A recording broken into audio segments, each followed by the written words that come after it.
When I try to find a YouTube video about how to develop an actual idea, I often saw some beautiful and great advices about how to build your creative space or how to build your whole daily routine about and around creativity. But where are those ideas coming from? How to find this magical idea in a palace of your mind? Where to start? This video is the video where I want to show you my creative process with an example. For an example, I'm taking a logo design, and also I want to share with you some of my methods and exercises that help me to find inspiration. So let's get into it. This video is a continuation of my previous video about why every person is unique and every person is creative. That video was more theoretical, more talkative, yet, in my opinion, very important and crucial. So I suggest you to watch it before you watch this video. But if you're here for some practical advices and for step-by-step guidance on developing an idea, then welcome. By the way, my name is Katya. Here I talk about how to maintain work-life balance even if you work in a creative field. In previous video, we talked about how the art process looks inside my head, how do I imagine it, and this video I want to start with remembering this little scheme. The process of creation happens when you react on your unique life experience. As you are also unique and your reaction is one of a kind, the product of your interaction with the world would be also unrepeatable. So, if our goal is to understand how to create an idea and to create this idea, what we want to do here is to look closely, look deeply at this point of this whole art process. We want to purposefully notice all our reactions. Our reactions may be some memories, some images, thoughts that come to our mind. In one word, we want to notice our associations. And this is when our step-by-step guide enters the game. First step, recognize the context. What is the theme we want to react to? What life situation needs your reaction? Is it your school project or work project you need an idea for? Or maybe it's a personal issue, like falling in or out of love.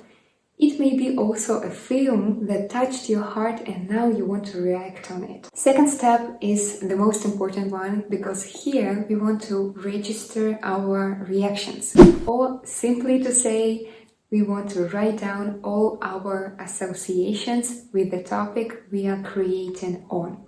Also, we want to pump it up a little bit with an inspiration. So, what do we do here? We write down all our thoughts, all thoughts that come into your mind. It can be truly anything. It can be your childhood memory, or it can be even a joke that you said to your friends, maybe a slogan you saw on your way home or to work. Truly anything. You know, there's a beautiful saying, the beauty is in the eye of the beholder. I love those words so much, but still I want to slightly change them. I think that the meaning is in the eye of the beholder, so create your own meaning. Important thing to mention is your reactions are as rich as your inner world is. So if we want to make our work interesting and captivating, we always have to be on a hunt. We always want to discover. We always want to learn. So it is a point when it is great to use some inspiration from your colleagues to see if some other creators and artists have already reacted on the issue. You can even use Google. It's your best helper. Remember, it's not about stealing. It's just about widening up your knowledge to getting new inspiration and information. So right now you understand your associations with the topic, and for the third step you have to evolve those thoughts and associations into a big mind map.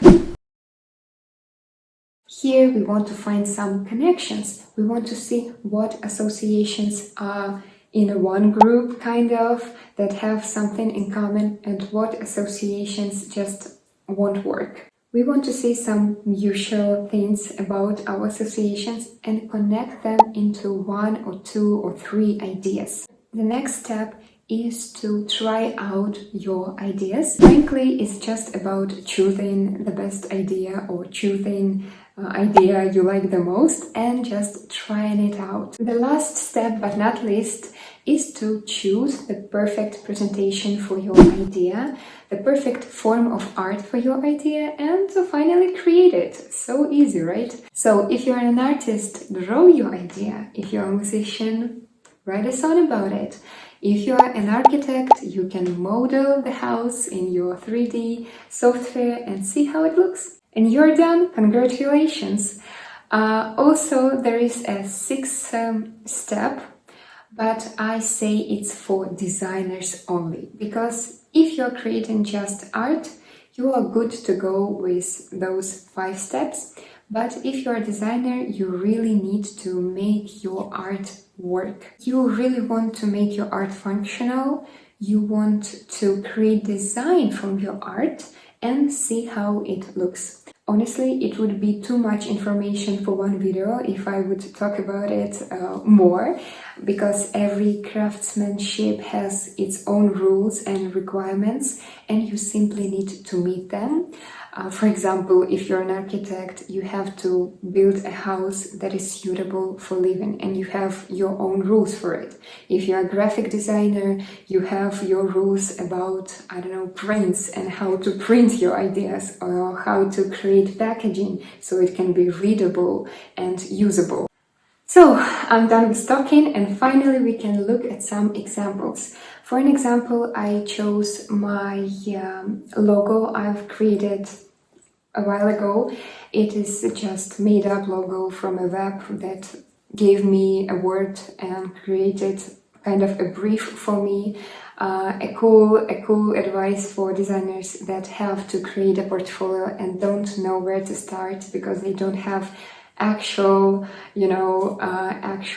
clients. So that's what I did. I just went for a website that generated just a random word and said that it is going to be a restaurant. So I created a restaurant, and it was named, or it was called Panther. So what do I do here? First step, I recognize my context. I know it's a restaurant, so I know it's a logo, so I'm creating a logo. So I need some visual graphic ideas. The next step, I want to understand my associations. So I create this huge mind map. What are my associations here? First of all, panther. Yes, like, animal. It's like so easy. It's like very, very easy. But then I try to think about something more creative. I try to dig in my brain to see, maybe I have other knowledges about it. I use Google to help me to, kind of cheat. What do I know about panthers? I know they live in India. Okay, maybe my restaurant, as it is all made up and no restaurant exists with this name, or maybe I don't know about it.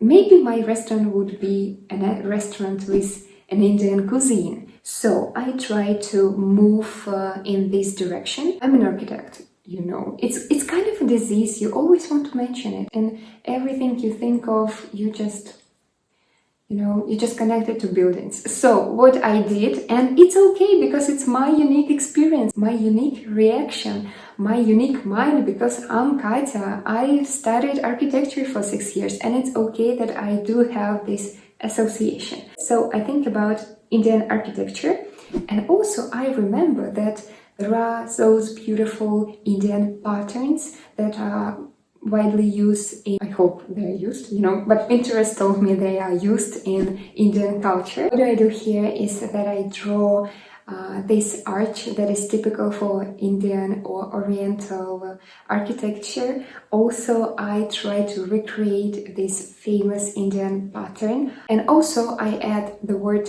panther to my composition because it's a logo design. I remember about it and I need to include, some graphic symbols in the logo. So now I need to think about colors. So what do I do next? Again, I think about associations. The most common one is orange color. It has strong connections to Indian culture, so I just use it. Then I look for other colors that look good with orange. Color theory helps me out, so I choose dark blue and white color.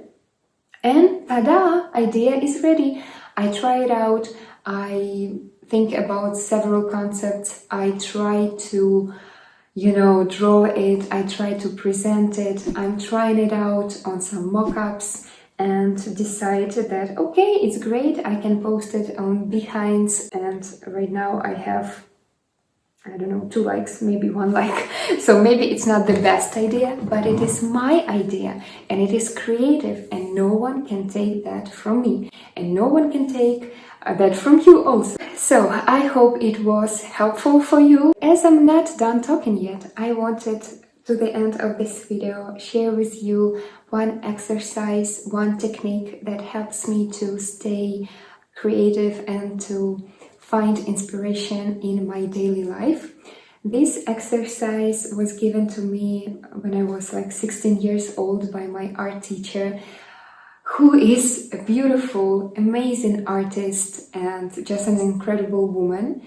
And when I was 16 years old, I never really knew what do I want to create, what do I want to tell in my drawings. And she told me, on every walk or every ride I have in my day, to notice one picture or one scene that is important somehow to me, that I will notice, that is kind of interesting just to me, and to imagine a story about it. So, for example, once on an Easter morning, I saw a beautiful scene around the church when all women were wearing beautiful scarves around their faces. As I'm from Ukraine, it is very traditional for us to, go to the church with a scarf on your head. So I just felt it so very beautiful, and I saw it as such a beautiful feminine scene, and I wanted to recreate it. So one scene from my walk turned out to be a new art project. So I did not know what I want to create, but my mind already knew what is interested for it. So it's maybe some unconscious processes we will never understand, or maybe someone understands it. I'm not a scientist, I don't understand them, but I believe for your art practice it's a beautiful exercise. You never know what will, surprise you, what will interest you. I thank you so much for watching this video. I hope it was helpful for you in some way and answered some of your questions on how to develop and generate an idea. I wish you a beautiful day and a lot of inspiration always. See you soon. Goodbye.